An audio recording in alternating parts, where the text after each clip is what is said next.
묵상기도 하심으로 새벽 예배를 시작하겠습니다. 하나님 은혜와 사랑에 감사합니다. 오늘도 우리에게 새날을 주시고 예배케 하신 은혜에 감사합니다. 오늘 이 하루도 주와 동행하는 하루가 되게 하시고 목자 되신 하나님 앞에 우리의 모든 삶의 문제를 맡김으로 주님 안에 참된 평강과 안식을 누리는 하루가 되게 하여 주옵소서. 우리 인생의 모든 짐과 문제들을 온전히 주께 맡겨드리오니 주님이 담당해 주시고 세상에 줄 수 없는 참된 안식과 평강으로 인도하여 주옵소서. 오늘도 이 하루를 온전히 주께 부탁드리며 예수님의 이름 의지하여 간절히 기도하옵나이다. 아멘. 찬송 486장 드리겠습니다. 이 세상에 근심된 일이 많고 참 평안을 몰랐구나. 내 주 예수 나로라 부르시니 곧 평안이 시리로다. 주 예수의 구원의 은혜로다. 참 기쁘고 즐겁구나. 그 은혜를 영원히 누리겠네. 곧 평안이 쉬리로다. 이 세상에 곤고한 일이 많고 참 쉬는 날 없었구나. 내 주 예수 날 사랑하시오니 곧 평안이 쉬리로다. 주 예수의 구원의 은혜로다. 참 기쁘고 즐겁구나. 그 은혜를 영원히 누리겠네. 곧 평안이 쉬리로다. 이 세상에 죄악된 일이 많고 참 죽을 일 쌓였구나. 내 주 예수 날 건져 주시오니 곧 평안이 쉬리로다. 주 예수의 구원의 은혜로다. 참 기쁘고 즐겁구나. 그 은혜를 영원히 누리겠네. 곧 평안이 쉬리로다. 아멘. 오늘 이 시간에 주시는 살아계신 하나님의 말씀은 구약성경 욥기 10장 13절에서 22절의 말씀입니다. 그러한데 주께서 이것들을 마음에 품으셨나이다. 이 뜻이 주께 있는 줄을 내가 아나이다. 내가 범죄하면 주께서 나를 죄인으로 인정하시고 내 죄악을 사하지 아니하시나이다. 내가 악하면 화가 있을 것이오며 내가 의로울지라도 머리를 들지 못하는 것은 내 속에 부끄러움이 가득하고 내 환난을 내 눈이 보기 때문입니다. 내가 머리를 높이 들면 주께서 젊은 사자처럼 나를 사냥하십니다. 내게 주의 놀라움을 다시 나타내시나이다. 주께서 자주 증거하는 자를 바꾸어 나를 치시며 나를 향하여 진노를 더하시니 군대가 번갈아서 치는 것 같으니이다. 주께서 나를 태에서 나오게 하셨음은 어찌함이니까? 그렇지 아니하셨더라면 내가 기운이 끊어져 아무 눈에도 보이지 아니하였을 것이야. 있어도 없던 것 같이 되어서 태에서 바로 무덤으로 옮겨졌으리이다. 내 날은 적지 아니하니까 그런즉 그치시고 나를 버려두사 잠시나마 평안하게 하시리. 내가 돌아오지 못할 땅 곧 어둡고 죽음의 그늘진 땅으로 가기 전에 그리하옵소서. 땅은 어두워서 흑암 같고 죽음의 그늘이 져서 아무 구별이 없고 광명도 흑암 같으니이다. 아멘. 욥이 이 고통과 직면하는 태도와 자세를 보면 욥은 아주 극심한 고통과 또 영적인 혼란이 있었지만 그래도 끝까지 믿음을 지킬 수 있었겠다라는 생각이 듭니다. 우리가 이렇게 공을 딱 던지면 이 공이 그냥 반듯하게 가는 것 같아도 중력의 반응도 있고 아니면 공기의 저항도 있고 어떤 좌우로의 무브먼트도 있을 거란 말이죠. 그럼에도 불구하고 그 공이 우리가 던지는 방향을 향해서 날아갑니다. 그것처럼 욥은 그 내면 안에 깊은 영적인 갈등과 고민이 있었고 많은 생각이 들었지만 사람들이 흔히 얘기하기를 욥은 고난 가운데도 불평하지 않았다라고 얘기하지만 욥은 10장 1절에서도 보면 내 영혼이 살기에 곤비하니 내 불평을 토로하고 내 마음이 괴로운 대로 말하리라 그랬습니다.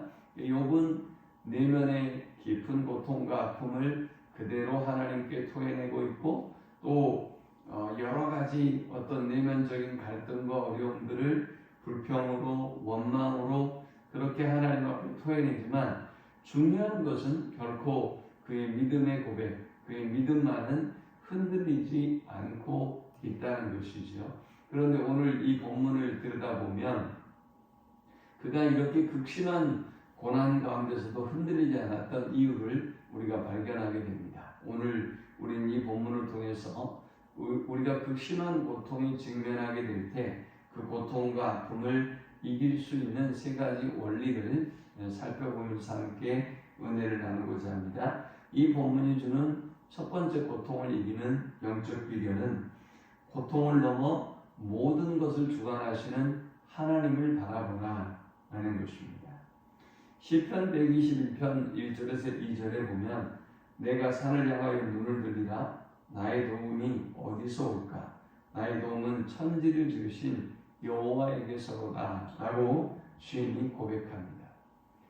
본문의 욥이 참 놀라운 것은 욥은 지금 자신에게 닥쳐온 이 환난과 그리고 자신에게 고통을 안겨다 준 사람에 대한 원망을 하고 있지 않다는 것입니다. 그에게 고통으로 찾아와 그에게 고통을 안겨주었던 천재지변 혹은 스바 사람 혹은 어떤 피부질환 이런 것들을 바라보며 탄식하지 아니하고 되려 그는 그에게 이러한 고통과 아픔을 안겨주신 이가 그것이 어떤 이유에서인지는 잘 모르겠지만 욥으로서는 분명히 하나님이라는 걸 알고 있습니다. 그래서 그는 그의 모든 고통과 아픔을 하나님께 가지고 나아가고 있는 것입니다. 지난 시간 살펴보니까 욥은 하나님이 자신에게 생명도 주시고 은혜도 주시고 보살펴 주시고 자신의 영을 지켜주신 하나님이다 이렇게 고백했어요. 그런데 하나님께서 자신을 지으실 때부터 자신을 심판하기 위해서 지으신 것은 아닌지 왜 나에게 이렇게 극심한 고통과 아픔을 안겨주는 것인지 하나님께서 자신을 어떻게 빚으시고 어떻게 만드셨는지에 관해서 고백하면서 혹시 하나님께서 저를 지으시는 그 순간부터 그런 작정을 가지고 지으신 것이 아니라면 나에게 이런 고통과 아픔을 왜 주시는 겁니까? 라고 그는 항변하고 있습니다. 자, 오늘 이 본문에는 이제 욥의 그 세밀한 감정을 더 엿볼 수가 있습니다. 먼저 13절에 보니까 그러한데 주께서 이것들을 마음에 품으셨나이다. 이 뜻이 주께 있는 줄을 내가 아나이다. 내가 범죄하면 주께서 나를 죄인으로 인정하시고 내 죄악을 사하지 아니하시나이다 그랬어요. 그는 지금 그에게 닥쳐오는 이 환난과 문제를 바라보고 있는 것이 아니라 주께서 이것들을 마음에 품으셨다라고 고백하고 있어요. 주님으로부터 이 모든 환난과 어려움이 임하고 있다. 그러므로 주님이 이 모든 환난과 고난을 그쳐주시라라고 구하고 있는 것이지요. 어리석은 인간들은 코로나를 바라보고 또 자신의 환경에서 닥쳐오는 고난과 어려움을 바라봅니다. 그러니 그 고난과 어려움 앞에서 좌절하고 무릎 꿇을 수밖에 없는 것이죠. 오늘 고난에 넘어 우리의 고통에 넘어 하나님을 바라보고 하나님께 나아가는 우리 모두가 될 수 있기를 축원합니다. 욥이 이 고통과 고난을 이겨냈던 두 번째 원리는 그의 상한 감정을 하나님께 토해냈다라는 것입니다. 그러면 우리가 고통과 아픔을 이기려면 상한 감정을 하나님께 토해내야 하는 것입니다. 먼저 13절과 14절에 보면 욥은 하나님이 자신을 만드실 때부터 혹이 나를 멸하실 계획을 가지고 만드신 것은 아닙니까? 라고 지금 항변하고 있습니다. 그 다음 15절에는 내가 악하면 화가 있을 것이오며 내가 의로울지라도 머리를 들지 못하게 하시는 것은 내 속에 부끄러움이 가득하고 내 환난을 내 눈이 보기 때문이니라 했습니다. 여기 머리를 든다라는 말은 자랑하다, 교만하다, 기뻐하다라는 의미를 가지고 있습니다. 머리를 숙인다라는 의미는 부끄러움, 또 겸손, 슬픔을 의미합니다. 욥은 자신이 의로움에도 불구하고 하나님께서 의로운 자도 핍박하십니까? 라고 지금 항변하고 있습니다. 또 16절에는 마치 하나님이 자신을 치시면서 사자처럼 자기를 찢으시려고 공격하신다라고 하나님 앞에 호소하고 있습니다. 사자가 먹잇감을 사냥하듯 자신을 하나님이 공격하고 있다라는 것입니다. 또 17절에는 보면 군대가 번갈아서 공격하는 것처럼 교대로 공격하는 것처럼 욥을 치고 있다라고 고백합니다. 실제로 생각해 보면 욥의 고난은 엎친 데 덮치고 또 덮치고 계속해서 몰려왔지 않습니까? 자, 그런 고통을 하나님 앞에 호소해요. 그리고는 18절과 19절에는 하나님이 그렇게 나에게 태어날 때부터 고통과 아픔을 주려고 작정하셨다면 왜 나를 태어나게 하셨습니까? 라고 고백합니다. 주께서 나를 태에서 나오게 하셨음은 어찌함이니까? 그렇지 아니하셨더라면 내가 기운이 끊어져 아무 눈에도 보이지 아니하였을 것이라. 있어도 없던 것 같이 되어서 태에서 바로 무덤으로 옮겨졌으리다 그랬습니다. 차라리 나지 아니하였다면 좋았을 텐데 하나님이 이렇게 고통을 주시려면 왜 나를 태어나게 하셔서 이토록 저를 고통스럽게 하십니까? 라고 극도의 고통을 하나님께 가지고 나아가서 호소하고 있습니다. 이렇게 하나님 앞에 자신의 감정을, 자신의 상황을 토로했기 때문에 욥이 버텨낼 수 있었고 욥이 살 수 있었던 것입니다. 마지막 세 번째 우리가 이 본문을 통해서 얻을 수 있는 영적 교훈은 도울 힘이 없는 인생을 바라보지 말고 오직 하나님의 평안을 구하라 라는 것입니다. 욥이 얼마나 고통스러웠으면 20절에 보니까 내 날은 적지 아니하니까 그런즉 그치시고 나를 버려두사 잠시나마 평안하게 하시되 내가 돌아오지 못할 땅 곧 어둡고 죽음의 그늘진 땅으로 가기 전에 그리하옵소서. 내가 죽기 전에 주님 내게 닥쳐오는 이 환난과 고난을 제발 멈춰주시고 잠시라도 나에게 평안을 주십시오 라고 구하고 있습니다. 지금 자기의 날이 많지 않으니 속히 하나님이 그리해 주십시오 라고 지금 간구합니다. 욥은 6장에 보니까 6장 21절에서 23절에 보니까 엘리바스의 이야기를 듣고 욥이 이런 얘기를 합니다. 이제 너희는 아무것도 아니로구나. 너희가 두려운 일을 본즉 겁내는구나. 내가 언제 너희에게 무엇을 달라고 말했더냐? 나를 위하여 너희 재물을 선물로 달라고 하더냐? 내가 언제 너희에게 말하기를 원수의 손에서 나를 구원하라 하더냐? 폭군의 손에서 나를 구원하라 하더냐? 라고 말했어요. 어려운 일이 생기면 누가 진짜 내 편이고 아닌지 알 수 있다고 하죠. 사실 그런데 욥처럼 이렇게 극심한 어려움과 고난이 고통이 찾아오면 내 편, 네 편이 없어지죠. 다 떠나고 다 부담스러워 하게 돼 있어요. 그런데 하나님은 이 욥은 하나님을 바라봅니다. 이 친구들을 의지하고 바라보는 것이 아니라 오히려 자신을 부담스러워했던 혹이 욥 때문에 자신들에게 어떤 피해가 갈까 오히려 겁냈던 친구들을 의지하지 아니하고 자 지금 이런 상황이 되었다면 친구들의 조언을 듣고 욥이 할 말이 많이 있을 텐데 그런데 욥은 그 친구들에게 말하지 않습니다.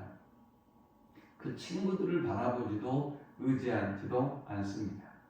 하나님께 잠시의 평안만이라도 쉬었다 갈게요 그러잖아요. 잠시의 그 쉼이라도 주시기를 간절히 구하고 있습니다. 이런 그의 자세가 사람을 의지하고 사람을 바라보는 것이 아니라 하나님의 잠시라도의 평안을 구하는 하나님께 잠시만이라도 평안을 주실 것을 구하는 그의 기도가 그의 간구가 그를 버텨내게 만들었고 이겨내게 만들었던 것입니다. 고통을 이기는 욥의 자세, 믿음을 보면서 우리도 힘들고 많은 상황들을 숱하게 만나지만 그러나 오직 하나님을 바라보고 하나님께 모든 감정을 토해내고 또 하나님이 주시기를 하나님이 구원해 주시기를 하나님이 건져 주시기를 간절히 간구하고 하나님께 나아가는 우리 모두가 되시기를 축원합니다. 하나님 감사합니다. 귀한 말씀을 통해서 은혜 받고 깨닫습니다. 우리의 모든 상황, 모든 고통의 순간에 사람을, 환경을 바라보지 않고 의지하지 않게 하시고 오직 하나님을 바라보고 믿음으로 승리하는 저들이 되어지도록 인도해 주옵소서. 예수님의 이름으로 기도합니다. 아멘. 지금은 우리 주 예수 그리스도의 크신 은혜와 성부 하나님의 극진한 사랑과 성령의 인도 보호교통 충만케 하심 어떤 고난과 환난의 순간에도 오직 하나님만 바라보고 하나님의 구원만을 간절히 소망하는 모든 주의 백성들의 머리 위에 이제로부터 영원토록 함께 있을지어다. 아멘.